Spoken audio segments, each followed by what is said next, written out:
Donc Gauthier Bertrand, je suis l'avocat de Franck Lasserre dans le cadre du contentieux, contentieux électoral pour l'élection à la présidence de la Chambre des métiers de la Guadeloupe.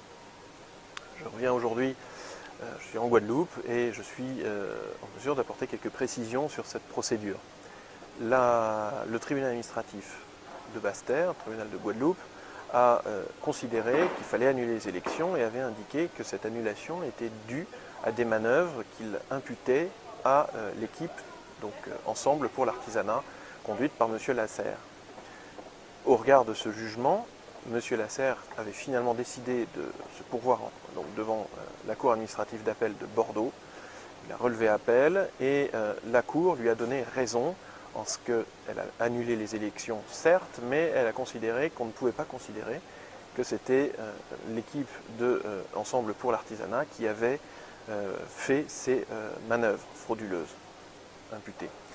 On est aujourd'hui dans une situation où on doit décider si on va ou pas devant le Conseil d'État, et M. Lasserre a décidé de ne pas aller devant le Conseil d'État, donc la décision rendue par la Cour de Bordeaux va devenir définitive.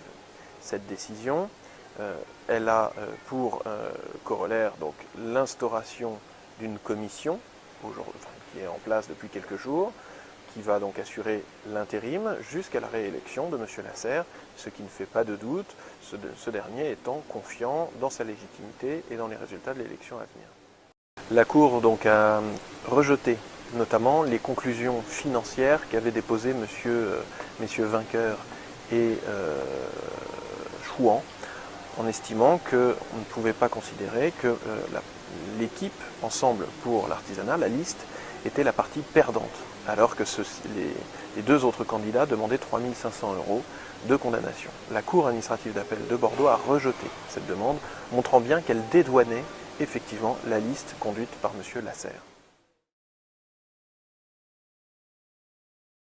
Parce que, à l'inverse de la jurisprudence la plus constante, qui veut que la sincérité des scrutins soit la pierre angulaire de ce contentieux électoral, c'est-à-dire, s'il y a des manœuvres, il faut toujours examiner dans quelle mesure ces manœuvres ont pu conduire à une altération de la sincérité du scrutin.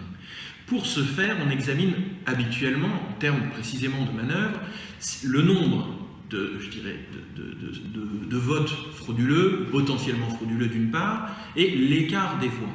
Dans notre cas, la Cour reconnaît et écrit noir sur blanc qu'effectivement l'écart des voix, 2000 voix, est largement supérieur à environ 1 millier d'enveloppes douteuses, et considère qu'effectivement, en principe, il ne devrait pas y avoir d'annulation sur ce plan-là.